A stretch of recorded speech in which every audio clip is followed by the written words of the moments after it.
Oke, sebelum kita mulai, ada satu trivia yang harus kalian jawab. Siap ya, pertanyaannya adalah, sebutkan 5 nama wakil presiden Indonesia yang kalian ketahui. Oke, aku kasih waktu 5 detik ya.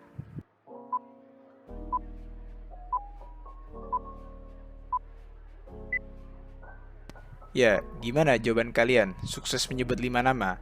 Oke, santai aja, ini cuma pemanasan sebelum materi.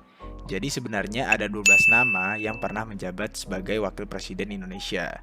Dan aku berani bilang 80% dari kalian pasti menyebut nama Yusuf Kala, Ma'ruf Amin, dan pastinya Muhammad Hatta.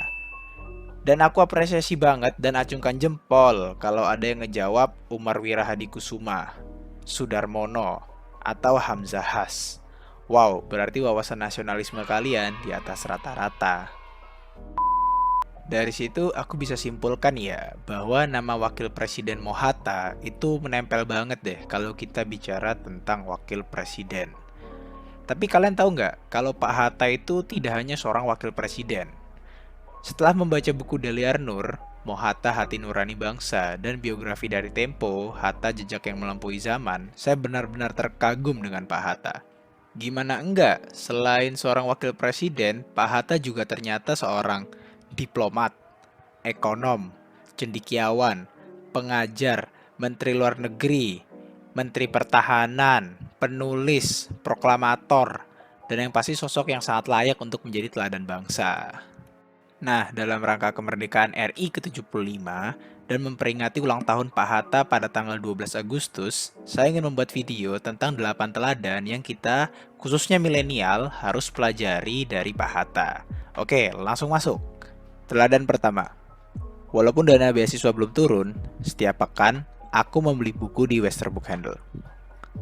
Di Bukit Tinggi ada sebuah perpustakaan Bung Hatta yang menyimpan ribuan judul buku yang mayoritas berasal dari koleksi beliau. Kecintaan Hatta terhadap buku sudah muncul sejak ia masih kecil. Beliau belajar bahasa Belanda dari Tuan Ledeboer, pemilik sekolah swasta di dekat rumahnya. Hal ini membuat Hatta tidak kesulitan membaca literatur bahasa Belanda sejak masih belia. Hatta benar-benar cinta pada buku. Hal ini dibuktikan ketika ia bersekolah di Rotterdam, Belanda. Baru sepekan tiba di Belanda, ia langsung mencari toko buku terdekat dari kampusnya. Saat itulah ia menemukan Western Book Handle. Tanpa uang di saku, ia mendekati rak buku besar, kemudian mengambil buku-buku ekonomi karya Hartley Withers, Scar, dan buku karangan T.M.C. Asser. Beruntung pemilik toko itu sangat baik dan menawarkan cicilan pembayaran kepada Hatta. Dari situ ada sebuah teladan baik yang bisa kita petik, yaitu belilah dan bacalah buku. Mungkin di era sekarang kita udah mulai jarang banget beli dan baca buku karena banyaknya informasi dan persebaran PDF gratis di dunia digital. Teman-teman terserah deh, boleh baca buku soft copy atau hard copy, itu preferensi kalian. Yang penting kita bisa meningkatkan minat baca buku daripada minat membaca media sosial. Kenapa? Karena kefokusan dan komprehensivitas pengetahuan buku itu sangat berbeda dengan media sosial. Sebagai indikator, Pak Hatta itu bisa membaca 70-100 buku setiap tahunnya. Dan aku yakin kebanyakan orang Indonesia sekarang masih menyentuh angka 3-7 buku setiap tahun. Yuk kita lebih sering membaca buku dan meneladani membaca seperti Pak Hatta. Kedua, Mak Ete Ayub, terima kasih sudah merantaukan aku. Mak Ete Ayub adalah paman yang sangat berpengaruh di dalam kehidupan Muhammad Hatta. Ayub adalah seorang perantau dan pengusaha dari Bukit Tinggi dan berhasil sukses di Batavia sebagai pemimpin ekspor-impor logistik yang menjadi penyedia barang-barang pokok di Pasar Baru, Pasar Senen, dan Keramat. Pada Agustus 1919, Hatta mendatangi kantor Ayub di Patekoan. Saat itulah Ayub melihat keteguhan dan potensi Hatta, dan Ayub berjanji akan membiayai hidup Hatta selama di Batavia. Tidak hanya itu, Ayublah yang menjadi sosok pendorong Hatta untuk melanjutkan belajarnya di Belanda. Hatta berterima kasih sangat besar kepada Ayub, karena beliaulah yang memberikan uang saku awal kepada Hatta untuk membiayai keberangkatan ke dan akomodasi di Rotterdam. Dalam memoarnya, Hatta berkata, "Mak Ete Ayub, terima kasih sudah merantaukan aku. Karena bantuanmu dan rantauan inilah yang telah membentuk aku seperti sekarang." Intinya di sini, teman-teman merantaulah jika ingin berkembang. Karena dengan merantau, teman-teman bakal meningkatkan kemampuan diri secara signifikan, khususnya di sisi kemandirian. Tidak perlu merantau sampai ke Belanda seperti Pak Hatta, tapi bisa mulai dari mindset kalian untuk berani hidup mandiri dan keluar dari zona nyaman. Karena itulah yang membentuk karakter dan mental kita menjadi lebih matang. Ketiga, janjinya kan jam 12.30, sekarang jam 12. Jadi silakan tunggu dulu 30 menit. Suatu kisah, Hatta didatangi oleh wartawan asing untuk wawancara di kediaman Pak Hatta. Wartawan tersebut sudah mengatur pertemuan dengan Pak Hatta pada siang hari, tepatnya pukul 12.30. Untuk menghormati Pak Hatta, wartawan tersebut datang lebih awal. Namun, karena sudah melihat beliau di ruang tamu, wartawan tersebut meminta wawancara lebih awal. Namun Pak Hatta merespon, "Tunggu dulu saja sesuai janji waktu yang sudah kita tentukan." Wartawan tersebut menunggu hingga tepat 12.30 untuk wawancara dengan Pak Hatta. Sehingga banyak wartawan pada zaman itu menjuluki Hatta sebagai manusia jam. Nah, ini pelajaran banget buat kita semua, yaitu belajar tepat waktu. Entah itu buat janjian, ngumpulin tugas, atau datang ke suatu acara. Mungkin pandanganku sedikit berbeda dengan cerita Pak Hatta. Tapi menurutku, datang lebih awal jauh lebih baik daripada datang terlambat. Dan kita juga harus menciptakan kultur untuk mengapresiasi orang-orang yang datang lebih awal daripada yang datang terlambat. Keempat, mau dibuang di digul atau nera, asal jangan rebut buku, kertas, dan tinta saya. Ketika Hatta dibuang ke Bovendigul pada tahun 1934 oleh Belanda, musuh terbesar di Digul bukanlah senjata Belanda atau ekstremisme, tapi kebosanan yang tanpa ujung. Untuk itu, ia membawa amunisi 16 peti buku untuk melawan kebosanan itu. Buku-buku ini memberikan tenaga yang cukup kepada Hatta untuk melancarkan tembakan salvonya ke koran-koran di Batavia atau di Den Haag. Walaupun listrik, air, dan logistik tidak senyaman di Pulau Jawa, hal ini tidak menyurutkan semangat Hatta untuk terus bekerja dan berkarya. Nah, kisah ini cocok banget dengan situasi lockdown yang sedang kita hadapi sekarang. Kita sering banget beralasan dan mengeluh dengan situasi sekarang membuat kita jadi kurang produktif, bikin gak mood kerja, dan sebagainya. Coba bandingin deh dengan masa pembuangan Pak Hatta, yang gak ada AC, wifi, logistik yang banyak. Pak Hatta masih semangat membuat tulisan-tulisan dan memoir yang terus memperjuangkan kemerdekaan kita. Oke, mulai sekarang udah gak ada alasan buat tidak produktif lagi di masa lockdown. Semangat! Kelima, berpendidikan membuatmu semakin dekat dengan agama, bukan sebaliknya. Agustus 118 tahun silam, Hatta lahir di Bukit Tinggi di lingkungan ulama besar di kampungnya Batu Hampar. Hatta mendapatkan asuhan dari Syekh Muhammad Jamil Jambe dan Haji Abdullah Ahmad. Dua sosok inilah yang membentuk karakter religius Hatta hingga akhir hayatnya. Mengetahui pengetahuan yang banyak tidak sama sekali membuat Hatta semakin meragukan Islam. Justru sebaliknya. Ketika bersekolah di negeri Belanda, ia benar-benar terbebas dari alkohol atau pergaulan bebas. Hatta melihat Islam sebagai pemimpin dari tingkah lakunya dan juga membina pandangannya tentang kehidupan bermasyarakat. Ada dua hal yang benar-benar mempengaruhi Hatta dalam melihat dan memahami Islam, yaitu konsep hablum minallah dan hablum minannas. Rasa kepercayaan kepada Allah itu harus dipupuk dan ditindaklanjuti dengan amal dan perbuatan.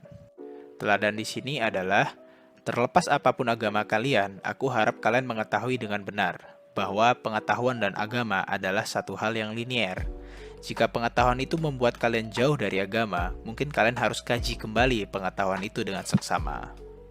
Keenam, itu bukan uangku dan bukan hakku. Kembalikan itu kepada negara. Kisah ini berasal dari sekretaris pribadi Hatta, Iding Wangsa Wijaya. Pada tahun 1972, di saat beliau sudah tidak menjabat jabatan politik, Hatta didampingi istrinya, Rahmi, dan putrinya, Halida, untuk pergi berobat ke negeri Belanda. Sebagai mantan wakil presiden RI, Hatta mendapatkan fasilitas berobat ke luar negeri dari Pak Soeharto.